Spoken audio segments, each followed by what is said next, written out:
like to talk about clients really in the sense of the client continuum. And the way that I guide you down the continuum is the first place is finding clients. I differentiate finding clients from getting clients. I think we also need to have an important focus on keeping clients. And at the end is closing matters.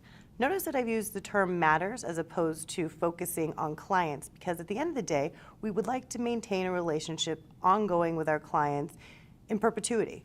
There are some times that people have told me that their particular practice area does not lead to repeat clients. However, I have colleagues who have the 5th divorce that they've done for an individual. We know that there's recidivism rate in criminal defense matters. As a business attorney, I hope that I can be available to my clients throughout the lifespan of their business. And so we don't ever want to be thinking about closing the client relationship. More so, we want to be effectively working through a matter, and that client satisfaction gives us opportunities to continue to work with them in the future. So why don't we start with the first part, finding clients. And this is really a two-sided sword. One side is you putting yourself out there. So this is your marketing piece. What are you doing to attract clients? And the clients that you really want to attract, what is it that they are coming to you for your specific specialties? Are you doing online marketing? Are you doing in-person marketing? What is it that's going to assist the right type of client in finding you? On the flip side, you're also out there looking for clients. That's how you're building your marketing. That's how you're trying to be thoughtful about what it is that you are going to be selling at the end of the day. So step one is really going to be your marketing piece of connecting with clients.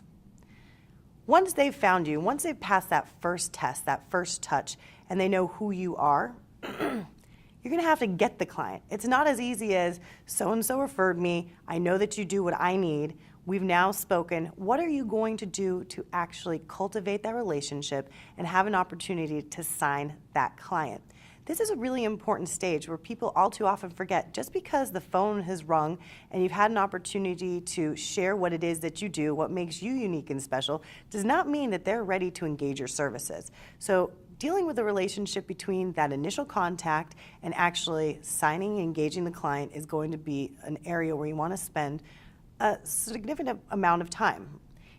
I think it's important to think here that each client is going to be different, so you need to know. It might be that client picks up the phone and says, all right, I'm ready to go, let me sign. It might be that someone wants to come into the office, wants to meet, wants to do, I always call the real lawyer touch. It's important to understand those differences and to have a procedure prepared for each one of them. It doesn't mean that any of them are going to fit in the same box, but you do want to understand what the difference is between when you are cultivating that relationship and when you're actively starting representation. You shouldn't be working for free, and it doesn't even mean that during the cultivation process, initial consultations are going to be counted in this step before they've actually signed, and there might be an opportunity where you would be charging for those initial consultations. This is going to be different by practice area, but you need to decide, what are you looking to get from this client? How long is this relationship going to last? And how are you going to best bring them on board? I found clients who have requested requests for proposals, and they're looking at different proposals from other attorneys.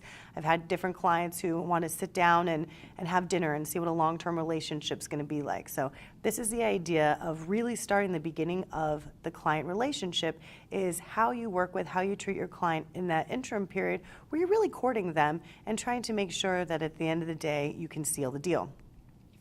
And what exists of sealing the deal? Well, once we have that engagement signed, then they are our client. What happens immediately after that? Again, this is all about the client relationship process. So the next step is, what information are we going to be getting from our client? We're going to want to be getting their basic contact information, but besides that, besides enough information to have run the conflict check, ideally before we've signed the engagement letter, we want to have enough information to know about our client. We can have a deeper, richer relationship if we are able to connect with our client. Again, not all clients are the same. I have clients who we go out to dinner. I have clients who I've never met in person, and you have to be respectful of who your clients are. But that's part of this process of, once they've actually engaged your services, of understanding who your clients are so you can continue to cultivate those relationships. You want to build into what type of budget you're going to have for continuing these relationships. It doesn't mean that you have to have a wine and dine dinner budget. Might be something where we have a Google alert for each one of your clients. And every time, let's say it's a business, that something pops up, that you're able to congratulate your client on a success. Or if it's a particular area of law, you could also have relevant news articles. You could publish a monthly, a weekly, a quarterly newsletter that's specific to topics that would be of interest to those clients. So even if you're not touching them on a daily basis to be able to hear what their issues are, especially when it's billable time, now you're providing extra value. You're getting in touch with them to have the opportunity for them to hear from you, to remember you, and to not always think about the time that's being spent with you to have a dollar sign attached to it. One thing I like to do is when I go out of town, I give all my clients a little bit of free time. I check in with all my clients. I make sure that I know what matters they have taking place, and I make sure that they know this time is free, this is a time to check in, and so we can get any issues addressed before I go to town. They know how to get in touch with me. I try and make sure that my clients and I are clear on what the boundaries are, what their needs are, so they understand what is an emergency, what isn't an emergency, and if there is a true emergency, how they can reach me. Because at the end of the day, clients need to know that you're available to them and that you're able to address the needs that they've hired you for. Other things that we can do while we're in that cultivation and ongoing relationship is when you're tracking initial client information, are you asking for birthdays? If someone has a child, if they get married, are you celebrating things that are taking place in their life?